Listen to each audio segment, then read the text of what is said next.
મળતી માહિતી મુજબ સુરતના ગોળાદરા પોલીસ મથકની હદમાં સુરત સહકાર આવાસ આવેલું છે. અહીં મૂળ નેપાળના વતની કૃષ્ણા જોગે વિશ્વકર્મા પરિવાર સાથે રહે છે અને વોચમેન તરીકે કામ કરે છે.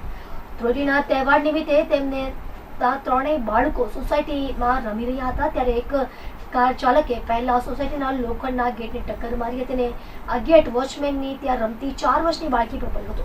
એટલું જ નહીં, કાર ચાલકે આ ગેટ પરથી પોતાની કાર પણ હંકારી દીધી હતી. આ ઘટનામાં માસૂમ બાળકીને મોઢા અને માથાના ભાગે ગંભીર ઈજાઓ થઈ હતી. બાળકીને હોસ્પિટલ લઈ જવાઈ હતી, જ્યાં તબીબોએ બાળકીને મૃત જાહેર કરી હતી. આ ઘટનાને લઈને ત્યાં લોકો પણ એકઠા થઈ ગયા હતા.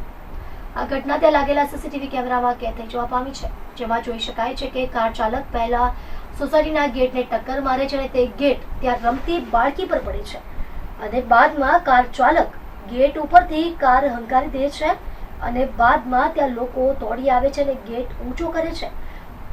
આ ઘટનામાં ગોળાદરા પોલીસે ગફલત ભરી અને બેફિકરાઈથી પોતાનું વાહન ચલાવનાર કાર ચાલક હર્ષિત હરેશભાઈ ઓળખિયા ઉંમર વર્ષ 27 તેને ઝડપી પાડ્યો છે અને તેની સામે સાપરાધ મનુષ્યવધનો ગુનો દાખલ કરી કાયદેસરની કાર્યવાહી હાથ ધરી છે.